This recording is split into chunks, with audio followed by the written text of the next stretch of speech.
today what we want to do is we wanted to relive one of our favorite trips, which is our honeymoon. And I think a lot of people, when they search for honeymoons, they want to think of cool destinations and everything. And we took 3 stops on our honeymoon that we were fortunate enough to go to. And the first stop that we had that we're going to talk about today is Bangkok specifically. Because we had such a packed itinerary, we decided to stick just with Bangkok because Thailand's really big and we had our luggage and we had 2 more stops after that. And we didn't want to make it too stressful. We didn't want to keep hopping from place to place with our luggage and things like that since we only had about 2 weeks. Today, what we want to do is talk about some of our favorite things to do. We also want to give you some tips if you are thinking about heading to Bangkok on your honeymoon, and some fun places to go, things to eat, and some awesome highlights to talk about. So what are we starting with first? I just wanted to say the type of traveler we are. So typically, I think when people think of honeymoons, they think of really relaxing, going to the spa, doing nothing, and trying to de-stress from planning the wedding. I mean, don't get me wrong, planning the wedding was very stressful because I planned it all by myself. But we are just not that type of traveler. We like to keep going, do things. We get bored pretty quick. So these locations that we went to were just visually stimulating and it kept us really busy, and we like to explore. So we decided to splurge and use a lot of hotel points on the Millennium Hilton in Bangkok. It is a 5-star hotel and it has a view of the Chao Phraya. Sorry, Thai people. Sorry. Phraya River. It's really luxurious. It has a nice, really beautiful swimming pool. Actually, I think it has 2 swimming pools. It has a great lounge and great view, and it has a gym. And it's also walking distance from the new mall that was built in 2018, and it opened a week before we arrived. Yeah, something like that. Yeah. It was brand new. It was so apparently the craziest mall, and the whole world was flying to Bangkok to visit. Well, that's also on top of the fact that I think number 1 tip, don't ever fly anywhere that BTS is at. Oh yeah. So that added to a ton of the traffic that was there. And when we got to the airport, we heard this roaring screaming that we'd never heard in our lives. It was scary. It was like living The Walking Dead. It sounded like Godzilla was coming. Yeah, something. And then we found out BTS just landed. At the same time we landed. Anyways, because we stayed at the Millennium Hilton Bangkok, which is right next to the brand new mall, Icon Siam, we were stuck in a lot of traffic. Because that mall is so new, there was still a lot of construction going on. The roads were not very safe for traffic right now at the time. And of course, everyone was trying to go there. So yeah, that goes to our next point, where to shop. Of course, you have to check out the Icon Siam. I totally see why everyone wanted to go. It's super big, luxurious mall with all these luxury brands, and it has a very large variety of different types of Thai food and Japanese food. But with that said, there's a lot of different malls in Bangkok, all over Bangkok actually. It's one of the most popular activities among the locals because all of Thailand is hot. And the malls, they have AC. And I guess that's one of the best things about the malls is you get to do things, and then you also have AC. Yeah. You're not sweating your makeup off, sweating your clothes. Besides malls, you can also go to street stalls and night markets to shop. You'll find them randomly throughout the whole city of Bangkok, but we highly recommend the Chatuchak weekend market. It's a flea market. It is the biggest flea market in Bangkok. It has hundreds and hundreds of stalls. They sell literally everything. They have the typical touristy items you'll see, clothing, keychains, random stuff you can buy for your friends and stuff. But you'll also find live animals that you can buy, monkeys and meerkats and pigs. We went on a Thursday, and the taxi driver was like, "Oh, it's a weekend market. You sure it's open?" Well, I checked Google and it's like, "Yeah, well, it's open." Not all the stalls were open, but it was enough for us to like, look around, and enough of the places were open that we could buy stuff. We still spent about 2 hours there.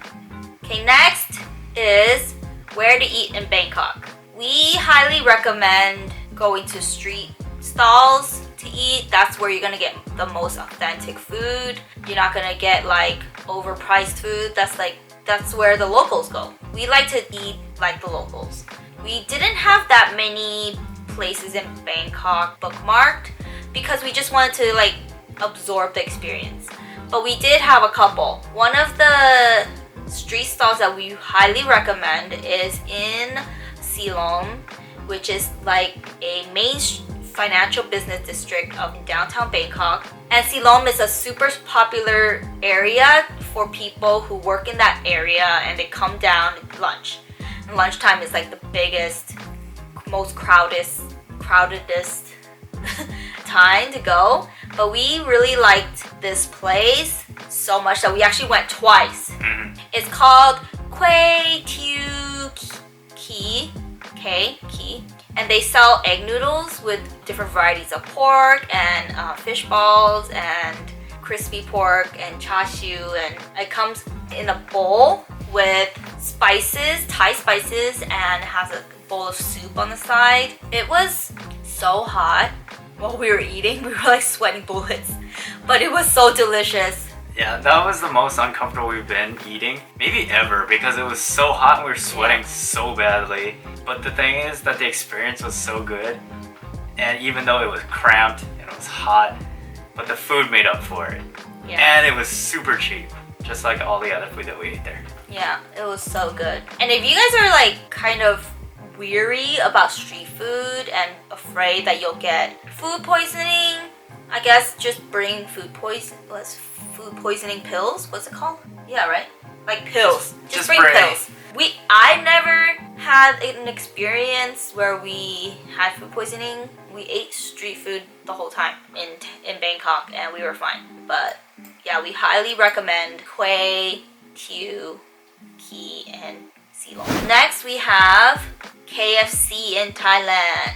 So this recommendation tells you what kind of couple that we are. Is that we really like to try fun stuff like this, even though we have KFC here. But we had a recommendation that we had to go try the shrimp donut. And this is kind of a throwback to our last video about Tokyo and the ebi fillet, which totally reminded us of the shrimp donut in Thailand KFC. And we loved it so much because it's really nice. It's not like heavy with the amount of shrimp that's in it. It's like the perfect amount. It's fried. It's deep fried. It's greasy, but not overly greasy. It just tastes amazing when you bite into it. Really just so similar to the way that the ebi fillet is, and it's just on its own. Yeah, so get the shrimp donut in KFC Thailand. They also have different things like rice bowls fried chicken rice bowls. I think they have a fish rice bowl that has different types of vegetables and the meat in there, and rice, of course. Yeah, that's like exclusive to Thailand. Next, of course, we like to try McDonald's everywhere we go. So of course we went to McDonald's in Bangkok, and we found out that they had the McFried chicken there, and it was surprisingly really delicious. Yeah. Just a really quick mention about that. We didn't really eat that much there. We just like went in really quick. Things to do in Bangkok. Of course, there's gonna be a lot of different temples that you can visit, but the top two that we recommend are Wat Po, which is the temple of the reclining Buddha. It's this like ginormous Buddha that's like super long. Like majority of the length is his legs, I feel like. Yeah, it's pretty fun to see. It's like a quick visit. Yeah, it for sure is something pretty amazing, the fact that it's that big. It's gold. Yeah.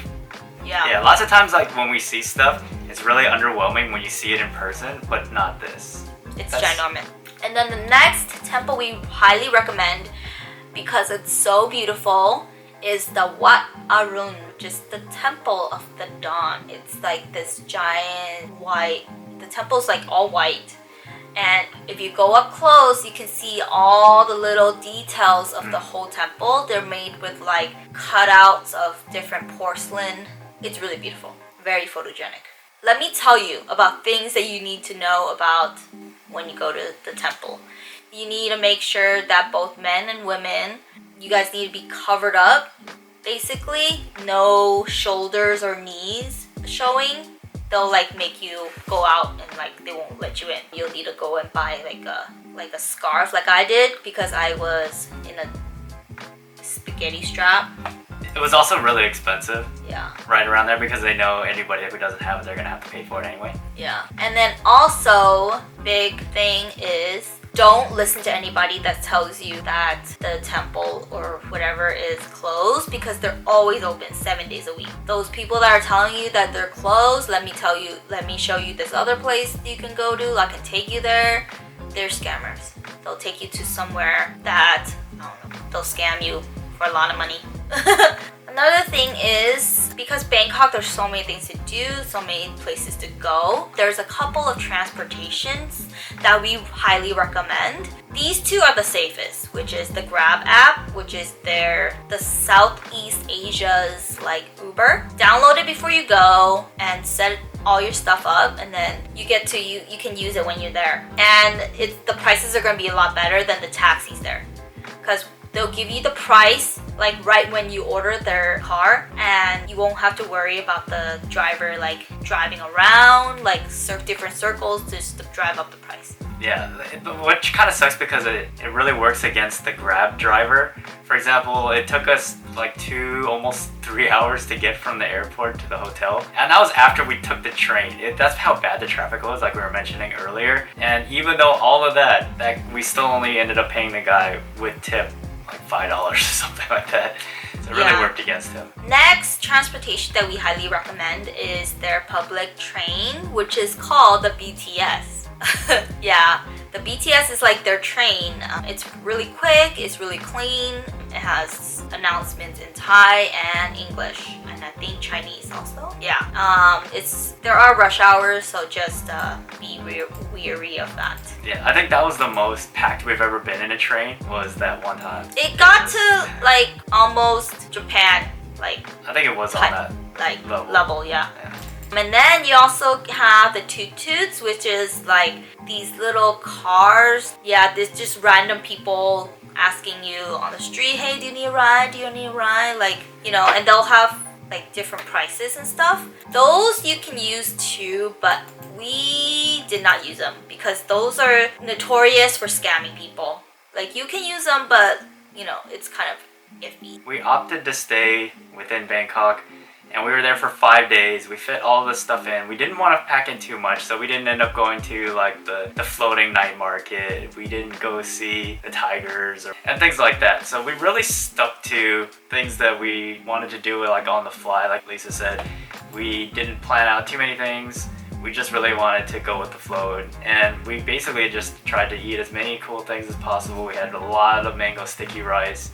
We had a lot of cheap food every morning. Since we were right next to a night market that was open all the time, you get like a fried rice and a coffee and a pad see ew for $3 and a smoothie. It was like everything was totally cheap. So if you're the type of couple that really wants to do something that's not super expensive, but you still want to stay within a big metropolitan area, this would be a great choice because things were very affordable. We got a massage for both of us. I think it was like maybe $15. Oh, and that massage was well worth it. Yeah, exactly. That girl gave me so many bruises on my legs. So many. Yeah, so that was something that's inexpensive, and just the sightseeing. And the last thing that we were there for was the festival. Water Lantern Festival, which happens every year. It was interesting. It was fun. If you go and you want to go there and see that festival, go around like November. Alright, we hope you guys enjoyed this video, and let us know if you guys have been to Thailand and what you've experienced there and what was your favorite thing to do. One day we'll go back, so we'll take all these recommendations that you have. Thanks for watching. Bye!